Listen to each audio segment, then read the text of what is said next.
What's going on, everybody? It's your boy back at you again with another Tommy Reads X-Men. Today, we are looking at X-Men number 24 from September 1966, written by Roy Thomas again, and art by Warner Roth, aka Jay Gavin. This one is called The Plague of the Locust. I don't know what that was.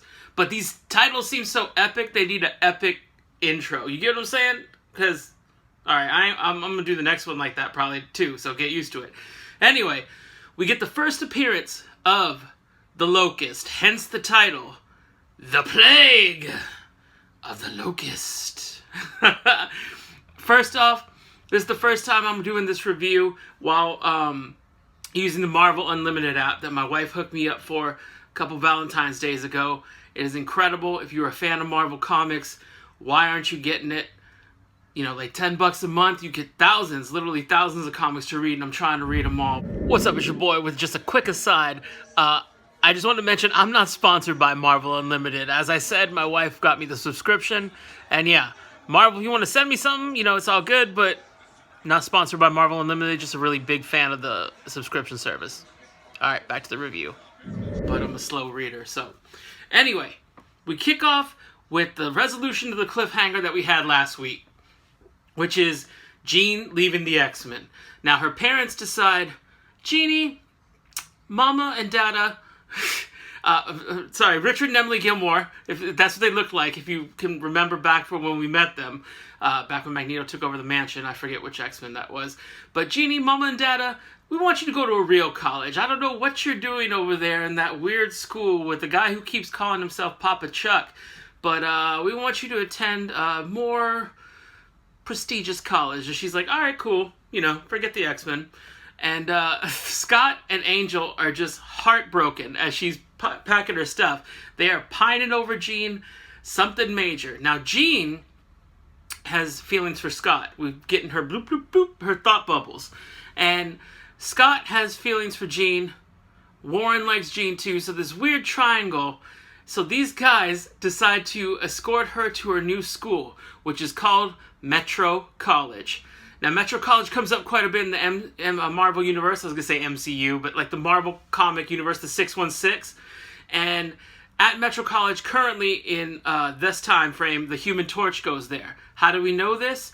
Because Angel name drops the Torch. He's like, oh yeah, the Human Torch, Johnny Storm, he goes here. In his thought bubble, he's like, I hope he doesn't hit on Jean, because she'll totally date him. And then in Jean's thought bubble, she's like, you know, I bet he's worried I'm going to date the Human Torch. As if that's on her mind too. But their fears are not put aside as Jean is getting ready to leave. And literally the first dude they meet, his name was Ted. Ted's like, hey, how about we go for a soda? And she accepts. She's pining away for Scott. Scott's pining away for her. Warren's pining away for Jean. Whole lot of pining. It's like a pine cone festival here. And she's like, you know what? I'm gonna date this other dude. And then she leaves. So, Jean's in school. Scott and Warren are taking the train home, crying in each other's arms. And we cut to the Locust. Now, the Locust is a dude who has a bunch of bug eggs, and he just kind of sprinkles them all over this crop, and the bugs grow to super big, like human-size sizes. Human-size sizes. And they decide to eat up all the crops, and so it starts to become a problem. So, for some reason, the X-Men get the call, and they decide to go take on Locust and the bugs. So we get round one of the X-Men versus the Locust and his bugs. And what happens is they're doing okay, you know, they're bugs. And Professor X, who dropped him off in the X-Copter, he decides to end this quick. So he goes over there with the X-Copter and flies over the crops and just drops pesticide on everything. The bugs, the crops, the X-Men. Because keep in mind, Papa Chuck, his theme is I can replace the X-Men at will. Now, he didn't come out and say it, but it seems to be the underlying theme of like, you know, there's 1,000 yous and only one of me. I'm Papa Chuck and y'all ain't. That's what the title should be, but I mean, X-Men sounds a little bit more catchy, I guess. So, Charles decides to drop the pesticides on them. And then the X-Men are coughing up a lung. I'm not going to fake a cough here. But it was stronger than that. You know what I'm saying? Because it's pesticide. But they're coughing, and Angel decides to flap his wings to get the dangerous chemicals off of them. And then the bugs are dead. The crops, which the X-Men were there to protect, are dead too. And the X-Men think they've won, but the Locust gets away. We go back to Jean, who's having the time of her life on her date. Kinda. She's like, this guy's alright, but I mean, I'd rather have two dudes fighting over me, right? And then she overhears some students making fun of a teacher, or at least the guy who was there. And then her date, Ted, is like, oh, that's, the old crackpot professor. He used to go here, and he comes here for lunch sometimes. What? What? Like, number one, I guess schools could have colleges could have cafeterias. I mean, you got in the colleges I've been to, they have places you could buy food or whatever. But this looked like a straight up high school cafeteria. And what former disgraced, mind you, disgraced teacher, because that's what he said he was, he's a crackpot, and they ain't having no crackpots have tenure. And what disgraced teacher is going to be like, you know what, I really like the roast beef and beef stroganoff over there, and it's Tuesday, so it is stroganoff day, so I don't know why he looked at his watch for the date. Anyway, so it is Tuesday, and the stroganoff is great there, so I'm going to go down and get me a plate, forget what they say. I mean, and then the students are like, hey, dummy, or whatever, I forget what they say. But they're mean to him. So we cut to this professor, and his name is Dr. August Hopper, and he is the Locust. So the Locust's last name is Hopper. Why? Why are they coming up with these Count Nefaria-like names that are so on the nose? Like, it's like being a bank robber, and your name is Ben O. Robber. You know what I mean? Ben K. Robber. Like, okay, that was better. That was better. Bank robber, Ben K. Robber. Anyway, that was off the top of the dome. If you guys could come up with more ridiculous names for villains, put it down in the comments. Please, I want to read it. Anyway, so he starts monologuing to himself in his lab about how they disgraced me, and, they said my ideas of breeding giant bugs were awful. And I'll show them, because I want, he wants his work with insects to be world-renowned and to be praised and everything. And his master plan is to do this while dressed like a giant damn bug. Now, there are quality chefs in the world, but you don't see them dressing up like a cheeseburger to get more credibility. Dude, you don't see Gordon Ramsay dressed like a beef Wellington or freaking scrambled eggs to get credibility, get those Michelin stars. You don't even see him driving on Michelin tires to get Michelin stars, which I don't think would help. It's not the same thing, right? Comments. Leave it there. Is your boy crazy? Anyway, so we cut to the X Mansion, and Jean does some good detective work. She hears them tell the story about Professor Hopper, and she hears on the radio the stuff about the Locust. So, putting two and two together, she's like, you know what? That could be the same dude. Let me go tell my peeps at the X Mansion. So she shows up like, and they're like, oh, Ginny! And then everybody's happy. They have a 5-second reunion. Papa Chuck's like, I thought we kicked you out. Anyway, I forgot to mention this. For her parting gift to leave the X Mansion, after all her years of putting her life on the line, do the X-Men buy her a car? Papa Chuck's got the money. He bought a damn plane on a whim. No, they do not. Do they buy her even a fancy dress to start her first day of school with? No, they do not. They get her a corsage. A corsage. And I don't know if in 1996 the corsage was the height of, compliments. Only time I've ever seen one was, like prom or whatever. Or I guess maybe a wedding. You wear a boutonniere for the dudes. But do ladies wear corsages? Comments. Leave it down there. I need to know this stuff. It helps learns me. People. So, good detective work by Jean, because she comes to the X-Men, tells them what's going on with Hopper and with the Locust, putting 2 and 2 together. So Papa Chuck is like, sleuthing? Let me get up in this. So he decides to go to the Hopper's lab. And he checks it out, and he finds this guy basically spelling out, he didn't cover up his work, so he basically spells out that, yeah, he's the Locust, and here's the places where he's going to strike on a map. And so Papa Chuck's like, oh, we need to get some work done. So we cut to round 2, X-Men versus Locust and his bugs. And in the, fight, Locust managed to escape again. But Angel's like, Jean, was it him? And Jean's like,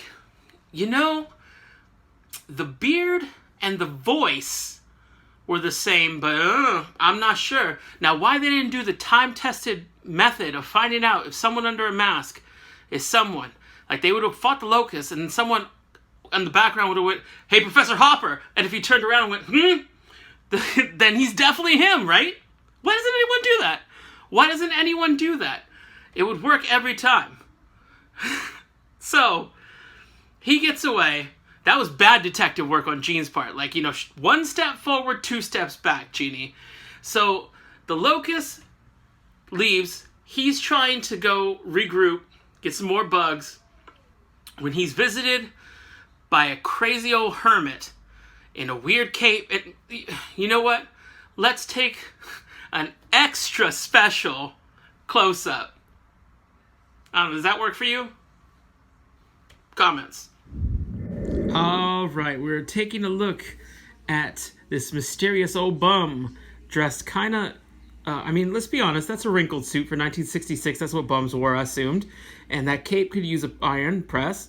And his walking stick looks a bit shabby, but hey, he's like, oh, I look like Gandalf, but Locust, be good, don't be awesome, don't be evil. And Locust is like, who are you, dude? Like, who's this guy? Look at the look of surprise on his goatee and face. And so then after all the shenanigans happen, it turns out that this crazy old beggar is Papa Chuck in a weird wig and beard. Why? Why?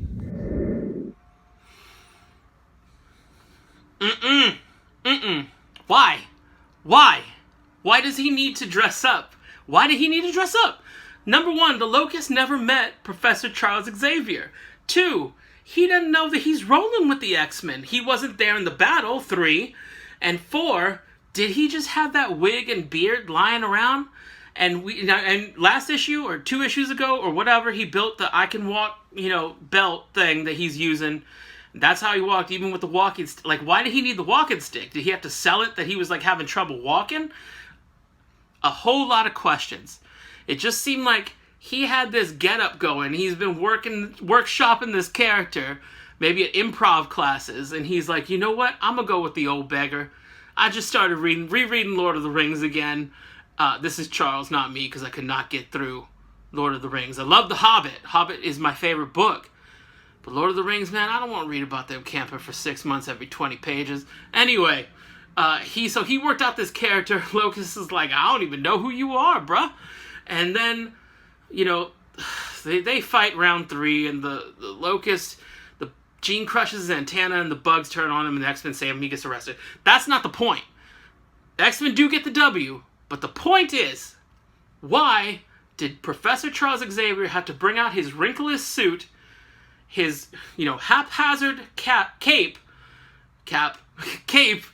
and his walking stick, and decide to work on this character? I don't know if he gave him a name. I'm going to go with Yohan? I don't know. He kind of seemed like a Yohan to me. What about you? What's Professor Papa Chuck's name should be for his hermit character? If Yohan is it, just hit me with a thumbs up. Anyway, that was the end of the issue. It was one and done. Final thoughts. This one, this one was about a 3 out of 10.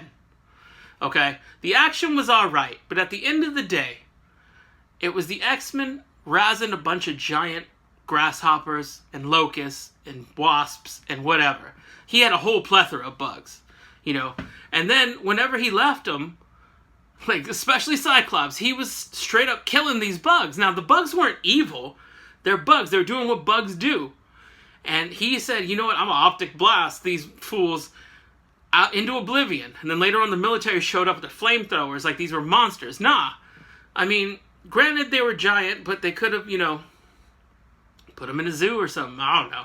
Anyway, X-Men versus Bugs was, you know what? One time, I was reading a story where Batman fist fought a shark. Like, the shark attacked him, and I think it was Batman Venom, but don't quote me on that. It wasn't Venom, Marvel Venom. Not a crossover, which they should do one day. Anyway, but it was like, you know, the drug Bane was using or whatever. I think it was called Batman Venom. At least the paperback I had was called. And Batman's swimming, a shark comes, he straight up punches the shark right in the nose, and he gets away, and that was awesome. That was awesome.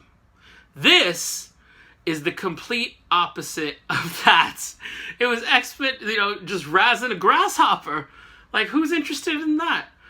But the action was, you know, Jean's detective work was spotty at best. It was all over the board, you know. Like, what's she majoring in? It's not criminology. That's for damn sure. Anyway, Papa Chuck wearing the costume was amusing, but pointless. And the Scott and Jean romance. The love triangle with Warren. Now, I doubt this Ted guy's in the mix, but, you know, he was for this issue. It's love triangle they got going. Scott, Jean, Warren, Ted. Anyway, it is moving at a snail's pace, okay? Granted, this is an action comic, I guess. You know, they're making romance comics for that kind of thing back in the day, I think. And, you know, that's not what we're here for, except this is what we're here for. You know, like, I mean, issue 2 or 3, they were like, oh, you know, Jeannie's got it going on. She's like, oh, that's Scotty boy.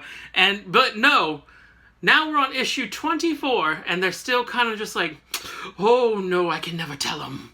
Oh, no, I can never tell her. I don't know why the thought bubbles have such proper voices, but they do in my head. Anyway, so this was a 3 out of 10. Not the greatest issue, but I still had fun reading it. And, yeah, so come back next week for a hopefully better issue of Tommy Reed's X-Men. Not the video, the actual issue I'm reading, although some would probably say that the video does need some work. Anyway, not me, though. Leave your comments. I can only get better.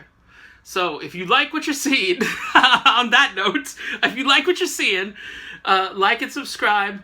And, you know, every every subscription, every comment, it only helps get the word out about the channel. And I appreciate you continuing to do so for the people that are following me. And any new followers, welcome. I look forward to your input. Can only make the channel get better, hopefully. And, yeah, so hit that bell notification somewhere here in the corners. It'll update you when we are updating. A lot of great stuff on the channel. Go back and watch the previous X-Men's that I've recorded. If you like snack reviews, we got that going on too. Check it out. It's all in different playlists on the channel. And we'll see you next week. Later.